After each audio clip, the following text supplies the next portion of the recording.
listening to the Erica and McAfee podcast, where we share stories of grief and loss due to miscarriage, infant loss, stillbirth, and journeys of trying to conceive and infertility. Welcome to episode 4 of the Erica and McAfee podcast. Today's podcast is brought to you by Audible. Get a free audiobook download and 30-day free trial at www.audibletrial.com/Erica. In today's episode, Jheanell Adams of Jolie Boom and Angel Mom Alliance shares her story of daughter Jolie, born early at 6 months gestation, and how she is honoring her through natural skincare line named Jolie Bloom. She started the Angel Mom Alliance as a support to other women who have experienced pregnancy loss by providing them the tools and support they need to gain their confidence, conquer their grief, and learn how to thrive in their new normal. Well, thank you, Jheanell Adams, for being on the podcast. I'm so happy to have you on. I'm so happy to be here as well. Well, Jheanell, I want you to just go through your story with your daughter, Jolie, and just talk about your rainbow babies, and then we can go into more about what you do and your Angel Mom Alliance. Sure. So my daughter, Jolie, she was our first baby, first pregnancy. We were newlyweds, and maybe we'd been married for about a year or so. Mm-hmm. And my husband was looking at me like, so when are we going to start having kids? And I'm like, no time soon. But, he wore me down, I guess. And I was like, I guess we can start trying. But this was my first time trying to get pregnant, so I just assumed, based on things that I heard, that it was going to take a while. Right. But no, I got pregnant immediately. Wow. And my husband actually told me I was pregnant before I even found out. Wow. He's out of control. But, the pregnancy was pretty normal for the most part. I did have some dehydration stuff going on, but just regular pregnancy stuff. Mm-hmm. And then I started having some pain, and I was in and out trying to figure out what that was. And within a matter of 24 hours, I went back and forth to the hospital a few times, and they weren't able to find anything. The baby was fine. She was still moving around, kicking and everything. Mm-hmm. I think the last visit, they told me I had a bladder infection, gave me a prescription, and said, that I just needed to take some medicine and I'd be okay. Mm. So I went home, or to my sister's rather, and I was just not feeling well. And I was like, man, this is crazy. Right. And I felt like I needed to go to the bathroom. And when I tried to go, my water broke. Oh, my. So, how far along were you at this point? I was about 2 days away from being 6 months pregnant. Oh, so, wow. I was pretty far along, more than halfway through. Mm-hmm. So my water broke, and I screamed out, "Oh my God!" And then it was just pandemonium from there, because I just started feeling her coming out. Right. Mm-hmm. So my sister's calling 911. Her kids were really small at the time; they were maybe 2 and 4. Mm. So she was, trying to get them out the way. My brother-in-law is trying to move the car, because he's because my sister's calling the ambulance, and he's like, okay, let me go get this. So it was just all kinds of crazy stuff. And I'm like, guys, I'm not going to make it. The ambulance is not going to get here in time. She's coming out right now. So I ended up delivering her on my sister's couch, my husband and I. Wow. While my sister was on the phone. So they were kind of just telling her what to do. They told us to put her in a blanket and stuff like that. She was born alive. Mm-hmm.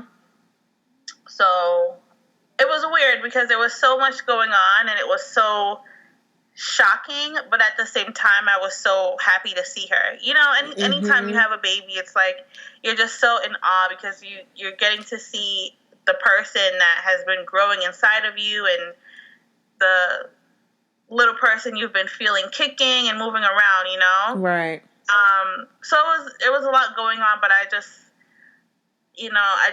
remember holding her and just smiling and, just being in awe of her and, oh my gosh, this is my baby, right. This is my first baby. So although all this stuff was going on, it was still a beautiful moment in that way. I just remember looking at her and looking at her toes and her fingers and, right. Oh man.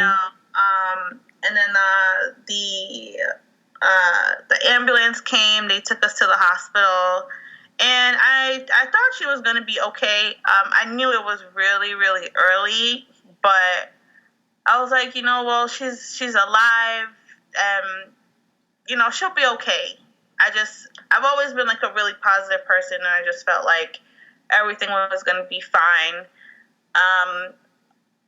My dad came to the hospital right away, some of my friends and stuff. So I had like a lot of support right away. And then there was a point where the doctor came in and asked if everyone could leave except the parents. And then that's when my heart sank, and I was like, okay, well, this can't be good. Right. And they just basically told us that she was not responding anymore. Like her body was just shutting down. And, I was like, is she even gonna make it through the night? Like, it was just so confused. I'd never been through anything like this. I didn't know anyone who'd been through anything like this. So, I didn't even know what kind of questions to really ask. I was just like, in shock, Right. But they basically told us that she wasn't gonna make it, and, I don't know. I don't remember much after that. Right. But I don't know if I really don't remember much after that. But I do. She did pass a few hours after being born, ultimately, right. And it just basically changed the direction of my life. Yes. From what I thought it was going to be to what it is now. Yeah. Wow. That's powerful. So what happened after she passed? Were they able to bring her back into you all? Were you able to hold her for a bit before Yeah, we did spend some time with her. One of my biggest regrets was that I don't feel like I spent enough time with her. Because it was just so shocking to me. Like I couldn't believe it, so I couldn't. Right. So, I wish I spent more time with her. But we did spend time with her, and, my husband and I, and, we just cried, and we just didn't know what life was going to look like after that, because it just came out of left field, If right. someone had told us that morning when we woke up that by the time we went to bed that she was going to be gone, we just couldn't even comprehend that. We didn't know that things like this even happened. Right. So it was a lot for us to take in, and not just losing her, but also, just the way how everything had happened throughout the day. It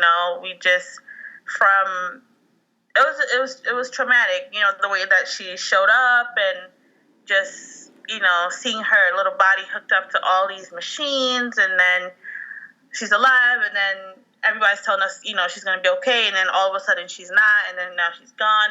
So it was just a lot to process in one day. Right. But we did get to spend some time with her. So from those days after, those weeks after, months after, how did you deal with your grief? How did you, did you pray a lot? Did you go to counseling? Did you talk to your pastor? What did you do to deal with your grief? I definitely sank into a really, really heavy depression. I did eventually start going to a therapist, and once we left New York a few months after she was born, and then I moved to Florida at that time. Then we had like a church home, and my pastor was like very instrumental in helping me cope. Like, I was at church every day because it was like, Bible study, first Sunday this, every kind of event that happens throughout the week at church. Like, I was at all of it because that was like the only place where I felt peace. So I was at church every day. But yeah, everybody just, prayed for us, anointed my womb. It was great. And then for my 20, because this happened to me, I was only 24 years old when this happened. Oh my, yeah, wow. So, yeah, and on my 25th birthday, was also when my church had a trip scheduled for those who wanted to get saved. And so I was like, you know what? For my 25th birthday, this is what I'm going to do. This is going to be my gift to myself. I'm going to give my life over to God. Of course I've been baptized as a baby, but I was like, I'm an adult now. Like, I really understand what this is. Right. And I know that this is the only way I'm ever going to make it through this is if I give my life over to God. And when we did the baptism was at the beach because we live in Florida. That's so awesome. It was at the beach. And when we were leaving, like once everything was over, my pastor, he put his hand on my shoulder and he was like, "You're ready for your baby now." And he'd been telling me about this little boy that was going to come into my life. He'd been telling me for months, but I'm like, I'm not trying to hear that. Like, I want my daughter back. Like, I wasn't ready to receive that. Right. But that day he was like, "You're ready for your baby now." And I was like, okay, And a month later, then I found that I was pregnant with my rainbow baby. Wow, that's awesome. So how was your pregnancy with your rainbow baby? Did you have any doubts or fears and anxiety when you were going through that pregnancy? All of it. So what did you do to overcome those doubts and fears? All I had was church and just calling my pastor if there were days when it was too hard. And I did have a very challenging pregnancy. And I kind of forgot until I was rereading my blog the other day. And I was like, man, like, this was a lot. So you had a challenging pregnancy with your son, your rainbow baby son? Okay. And then because they didn't know why, I never had like a clear-cut answer as to why Jolie was born so early. So, for any pregnancy after her, I've been treated as high risk. Correct. So there's like an injection that I do every week. So I was doing like that. Like progesterone injections? Yeah. I did the progesterone. Yeah, I ended up having to get those, or there were talk about getting those with my son Maxwell because I had an incompetent cervix with my daughter. So I do remember the talks of those. Yeah, and so I mean, just going to get that, and it stings a little because the medicine, it's very thick. It's like a really thick oil. So it's just like going to get that done every week. And then he was still like, I was still getting dehydrated all the time for no reason, even though like I was on bed rest half the time and I'm drinking all my water. Like, I was still getting dehydrated. So I would still have to go in and get hooked up to the IVs. Sometimes I had pain. I just didn't know what the pain was. And then it was making me paranoid because it felt similar to the pain I was having with her. There was one time where I had the flu, so I had to be in the hospital for a few days. It was just like thing after thing after thing. So some days were really hard, but I just my husband is great, and just him keeping me encouraged, and everybody at church praying for me, and all my friends and all my family and my blog readers, because I was documenting the process on my blog as well. Right. So I think I just had so much positive energy around me that it kept me going, even though mentally it was very exhausting. Right. In addition to him doing all these crazy stuff while I was pregnant. So did you celebrate throughout your pregnancy? Did you celebrate your milestones? I made it the first trimester. I made it to 20 weeks. I made it to 24, 30. Did you celebrate during your rainbow baby's pregnancy? To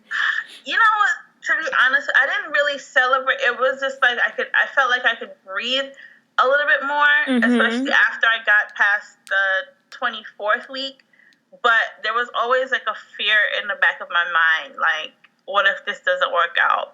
And that was really, really hard, because it was part of me didn't really want to get attached just in case something bad happened. Oh, yeah. I know that feeling. I was working through that too, but I think that was also a part of because when I was in therapy prior, I was diagnosed with PTSD. So I think that was just a part of that. I should have been going to therapy when I was pregnant with him, but I didn't. So I did struggle with that a lot, but then again, I just just did as best as I could. No, I understand that.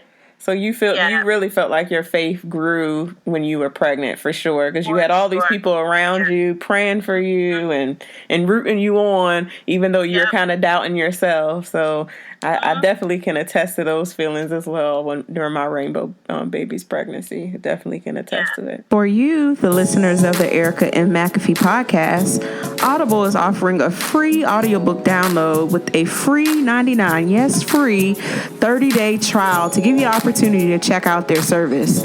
Audible has over 180,000 titles to choose from for your iPhone, Android, Kindle, MP3 player. Personally, I recommend John Gray's new book, I Am Number 8, or Sarah Jakes Roberts' new book, Don't Settle for Safe. Both are great inspirational books to help keep you going, and just to remind you that you are not alone on this journey and that God has not forsaken you. To download your free audiobook, go to www.audibletrial.com/Erica. That is www.audibletrial.com/ERICA for your free audiobook. Let's transition to, what you did to honor Jolie's memory. Can you talk about your natural care company that you have? Sure. So it was really important to me to just have something that I could hold on to that. Why am I getting I'm getting emotional now. Mm-hmm. I'm not going to cry during this interview. Trust me, I understand. But it was just really important to me to have something that I could hold on to say, my daughter existed. Her life was short, but, she was here. She's a real person. And I ended up doing that through my skincare company, which is called Jolie Bloom. And I named it that because it was just a physical manifestation of how much I'd grown since she came into my life. So that's why the word bloom really stuck out to me, to put those two words together. It's a natural skincare company for expectant moms and babies, because I never got an exact diagnosis for her. Mm-hmm. I basically just became obsessed with trying to figure it out myself.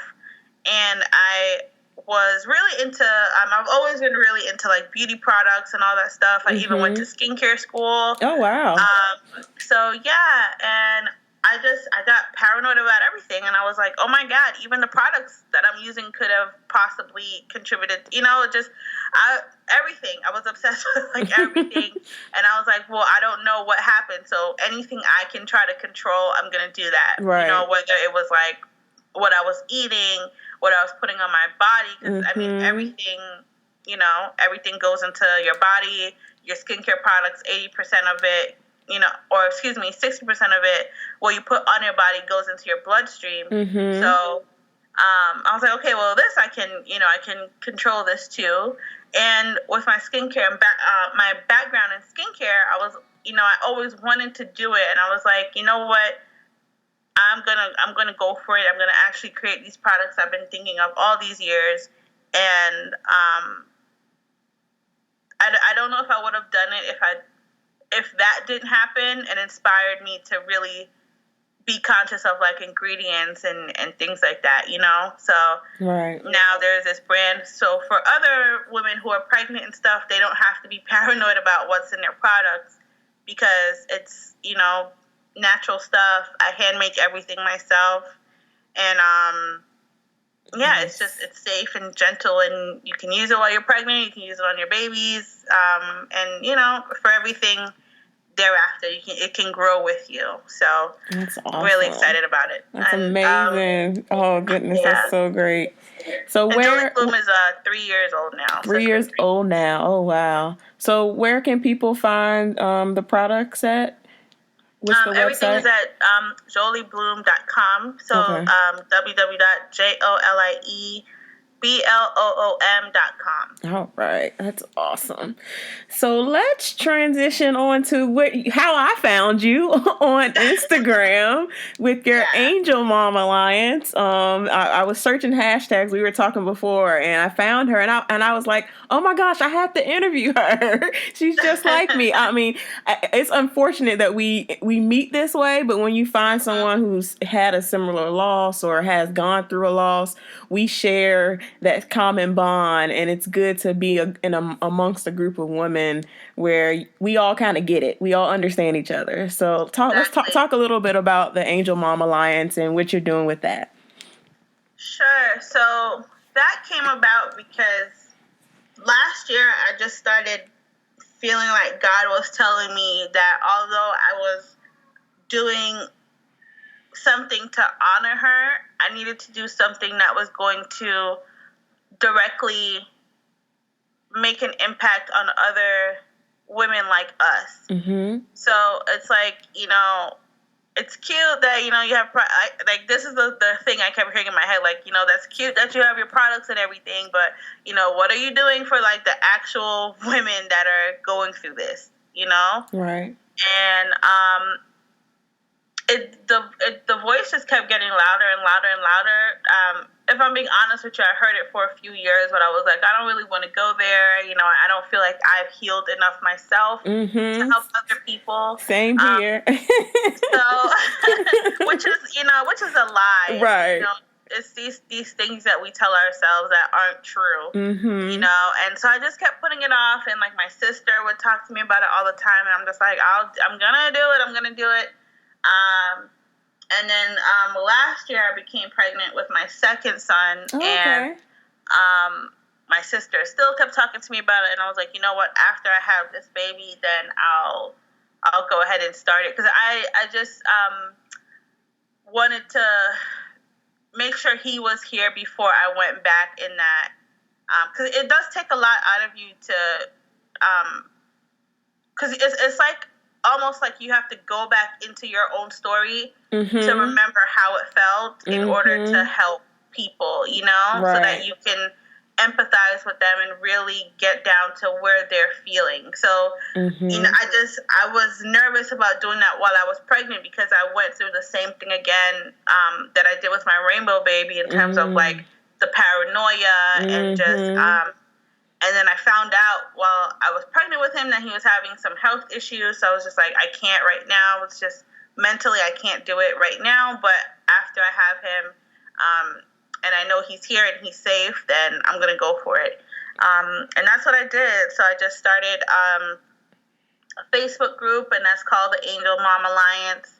And it's just a really positive place where we uplift each other. I found that so many lost groups were just so depressing, you know? Yeah, they are. Some of them so are. depressing. And then it's just like they take you down the rabbit hole with them. You're right. It really does, and it brings back up those emotions that you're really not trying to bring back up. But yeah. I agree. And then it's like, and then sometimes they'll post, and I understand, like, trust me, I get it. I totally get it that people grieve different ways. But I didn't feel like those groups actually helped. I didn't feel like anyone was really helping each other. It was just like, you know, you feel terrible, and then you post a picture of, like, you know, a graphic picture, and then, you know, that's triggering for some people. It is. And then it's like you're sad, and you're taking everybody down with you. Right. And I was like, I don't, that's not the kind of group that I want. So I really wanted a place that was full of encouragement where, yeah, you know, you can come when you have a down day, because that's totally normal and a part of grief. But I really wanted it to be a place where people are positive, and even if they're having a bad day, they're going to pick you up and they're going to lift you up too, you know? Right. And that's part of why my group isn't even that big, because I'm very selective of who comes in there. Not because I don't want to help everyone, but I want to also help people that want to be helped. Right. Because there's some people that aren't ready to receive certain things as yet, you know? They're just not at that stage in their grief. And I get it, because there was certainly a point where, you know, people are telling me all this positive stuff, and I'm just like, girl, like, you don't know what I'm going through. Like, I'm not trying to hear that. Like, everything you're saying makes no kind of sense to me. So I get it. But I feel like there's lots of places where they can go. I don't feel like I'm shutting them out, you know? But for the women who feel like, you know, I understand that this happened, but I really want to be in a place where I feel like I'm still gonna live, and I can still have a great life, and I can still feel purposeful. I wanted to create a space for them, because I didn't feel like that really existed. Right. Especially in, like, the Facebook space, you know? So it's really about uplifting each other, and I also do, like, Facebook Lives in the group with, like, different topics that the women suggest, or just if I see, like, a reoccurring theme throughout the week, then I'll kind of jump on that topic and do a Facebook Live. So, you know, just also having that, like, human touch to it as well, where it's not just people, you know, just posting, and, you know, I want people to know, like, listen, like, the person who runs this group, like, I understand, I've been there. Right.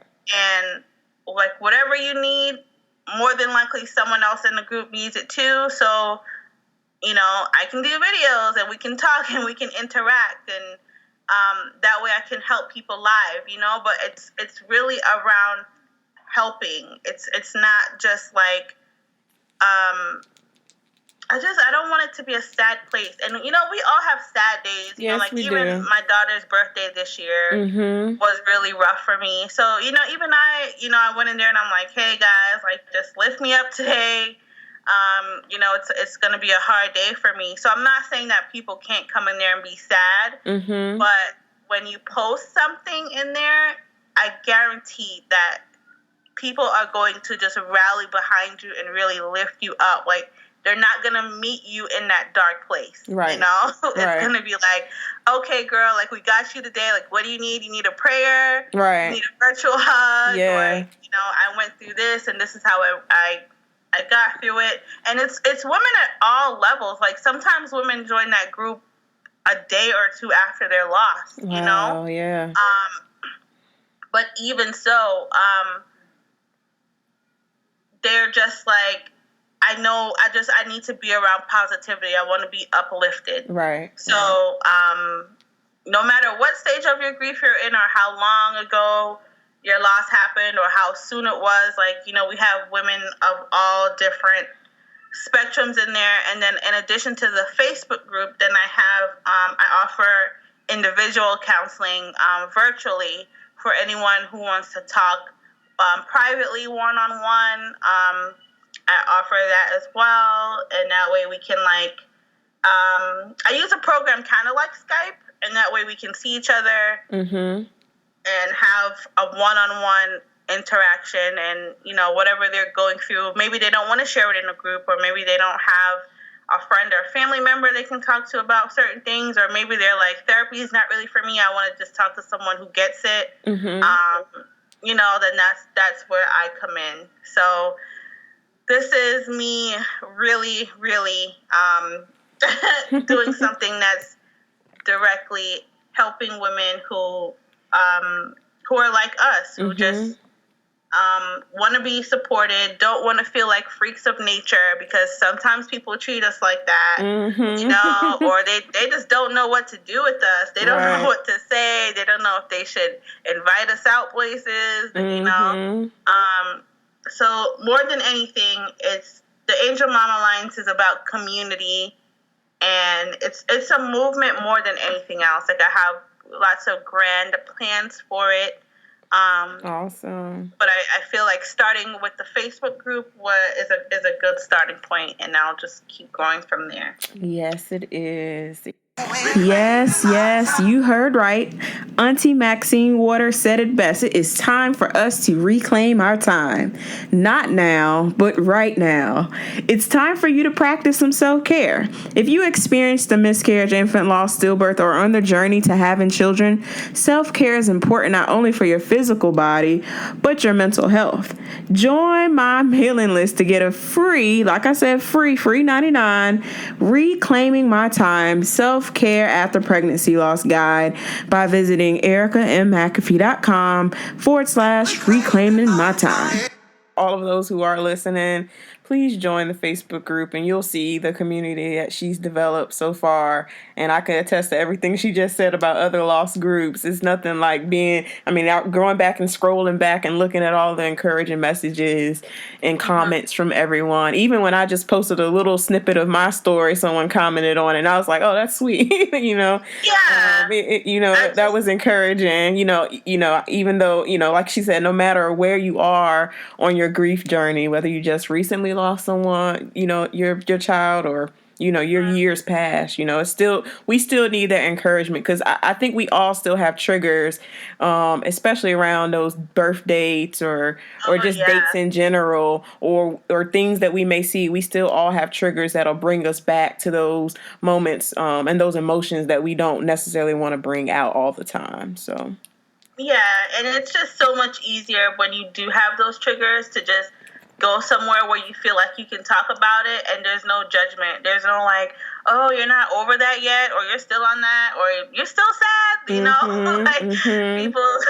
they make a lot of like weird comments or ask a lot of strange questions, because they don't realize that it's something that sticks with you. You don't get over it, Right. There's no time limit on grief. My daughter, she would have been 6 this year. Wow. And even for me, her birthday this year was really hard, because speaking about triggers, this year we purchased our first home a few days before her birthday. So that was triggering for me, because it was like, we were just so excited to have accomplished something, and I'm seeing like my boys, and I was just like, it was her birthday, right. And I was just like, man, like it would just be, what would it be like if she was here too, to like experience this with us, know? So there's always things that kind of put us back in that space. And if we don't have people to help take us out, sometimes it's easy to stay there. Right. So let's talk a little bit more about that, about having a support system, not also, of course, the group that we were just discussing, the Angel Mom Alliance group, and there's so many other Facebook groups as well. But let's talk about just having a therapist or a counselor or someone else that's outside of your normal people that you talk to on an everyday basis. You talked about a lot about, having your pastor there in your corner during, your pregnancies, and just helping counsel you and guide you. How important is it to have someone outside of your family or your immediate circle to talk to about your grief? It's everything. I mean, I have a therapist now, Me too. Yeah, just, and especially doing the kind of work that I do, it's very important for me to make sure that mentally I'm good, because I can't help anybody if, I'm tiptoeing around my own triggers, and you know what I mean? Mm-hmm. So it's like, it's so important. I can't stress it enough. That's always one of my first questions.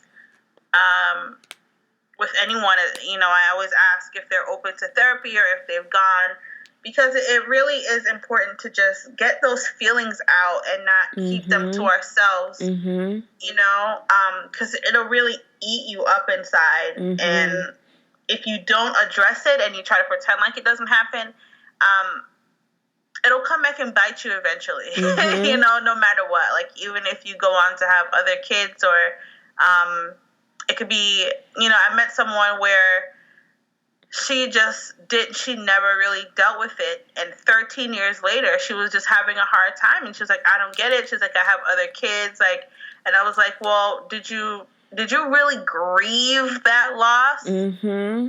Because you really have to go through the whole process.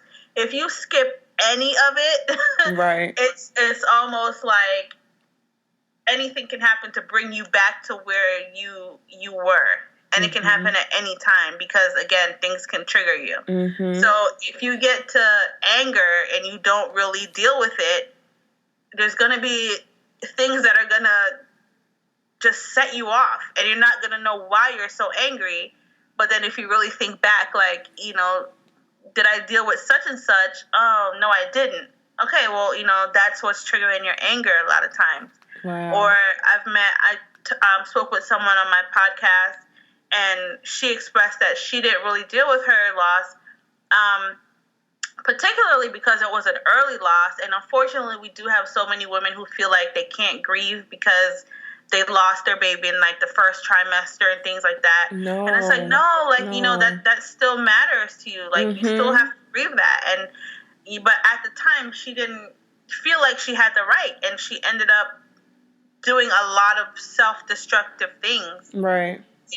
And that was all a direct reflection of her not dealing with her loss. So it's important to actually go through the grieving process and to actually talk and let it out. And, therapy is great, because not only are you talking and letting it out, but the part that's different than talking to your friends or your family members, your immediate circle, is that your therapist or your counselor will also be able to give you the tools that you need to move forward and to solve some of the issues that you're having. Like, anywhere you feel stuck, they're able to talk you through it, instead of you just, like, talking, and the person you're talking to, they don't even know what this is like. Right. So they can't properly advise you.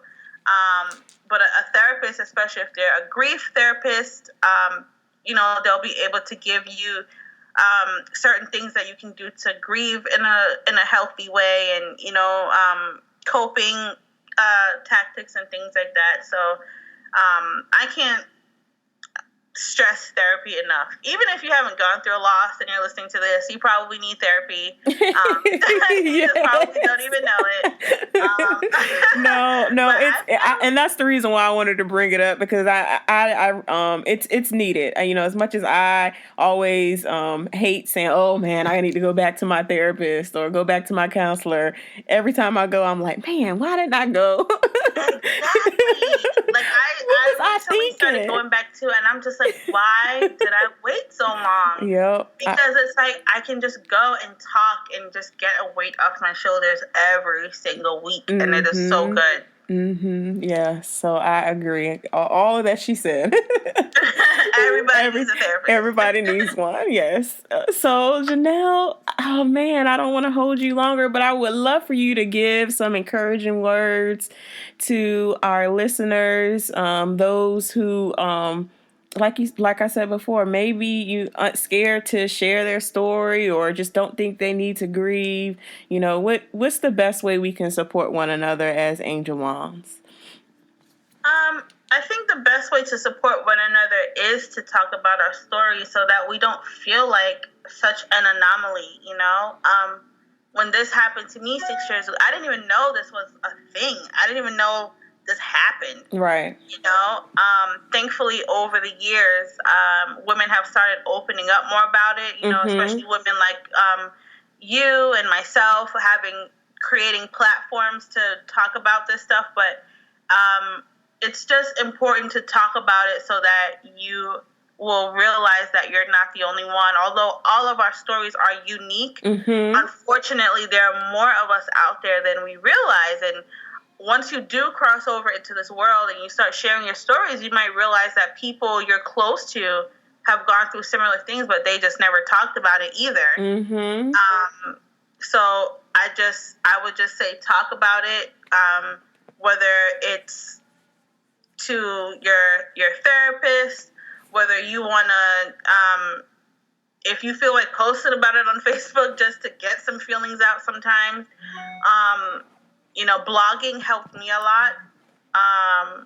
But just don't keep it to yourself. It'll totally eat you up. Right. You know, support groups are great for that as well. If you want to be in a safe space where you can talk about it and other people understand, but just talk about it. Don't keep it to yourself and allow yourself to grieve. It's okay. You're not crazy. You're grieving a loss. It doesn't matter how early on the loss was, it's still a loss. It doesn't matter how long your child lived for, it's still a loss. And you have to grieve. Grief is a natural response to loss. So once you experience loss, grief is coming. Yes, it is. You have to let it happen, you know? It's okay to go through the anger, to go through the sadness, to go through all of that. It's all normal. But if you want to have someone help you along that process, then again, you got to open up your mouth and you got to talk about it. And whether that's through a therapist, a counselor, support group, something, but don't keep it to yourself. Amen. Well, thank you, Jheanell, for having you on the podcast. Where can we reach you on social? Oh gosh, I'm everywhere. Where am I not? That's probably a better question. So on social, for my personal stuff, you can reach me just about everywhere. Facebook. I almost said MySpace. What am I thinking about? Instagram, Twitter, and that's all at Jheanell Adams. So that's JHEANELLADAMS. Also, Angel Mom Alliance. If you put that into Instagram, that'll come right up, and it's also the name of the group on Facebook if you want to search for the group. And then Jolie Bloom, same thing. If you put that in Instagram or on Facebook, it'll come right up as well. So everything is either at Jheanell Adams, Angel Mom Alliance, or Jolie Bloom. And all three of those things will be across every single platform you can think of because I'm obsessed with social media. So am I. So all of her links will be in the show notes as well as in the description box. SoundCloud, Stitcher, and Google Play, as well as iTunes. So please rate and subscribe to the podcast. Keep the faith, and I'll talk to you soon.